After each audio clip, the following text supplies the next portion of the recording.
No, go past this part. In fact, never play this again. This film was absolutely amazing. Suddenly, Channing Tatum was cool. I mean, I know the ladies always liked him, but thanks to Jump Street, it's now acceptable for men to like him as well. I haven't, but I've heard several people went and watched Magic Mike just because he was in it. So I've just seen 22 Jump Street. Let's take a look at what I thought. We don't need no stinking budget. Oh, no.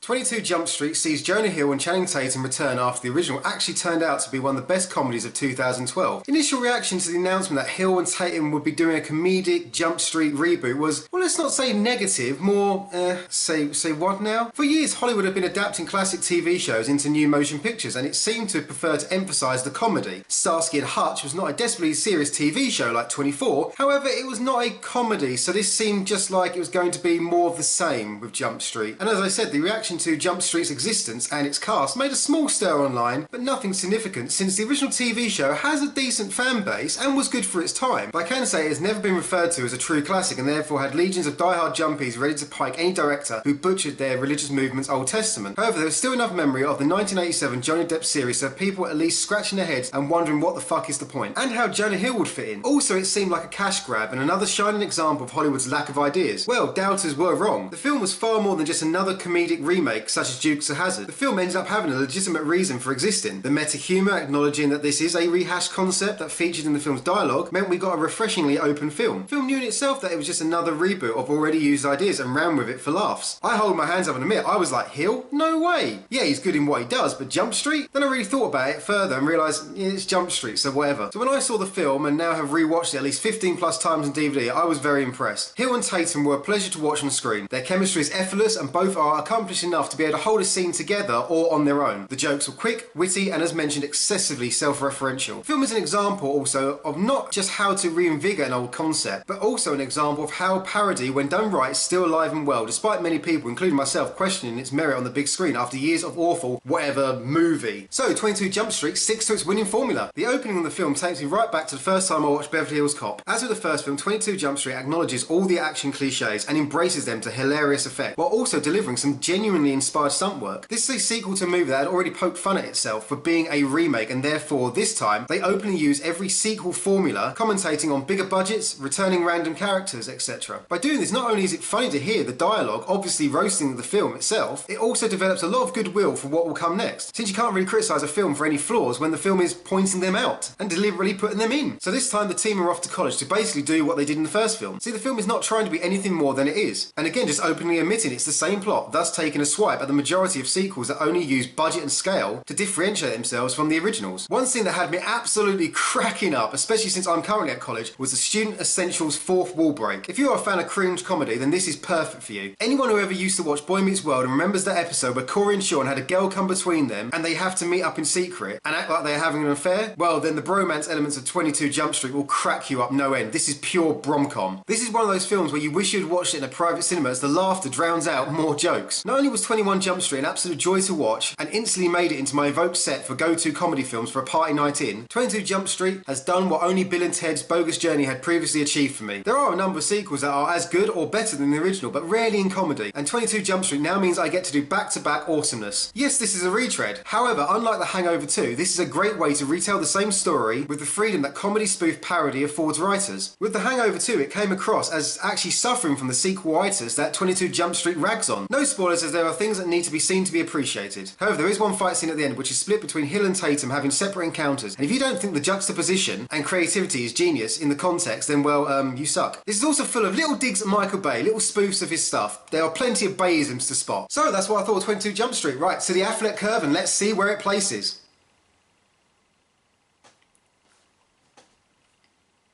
Damn. Does this mean this is the town Affleck? Man, I enjoyed this too much. I may have to see this again, calm down a bit, and then reevaluate, because that's very close to Phantom's Affleck, which is the highest accolade in Hollywood.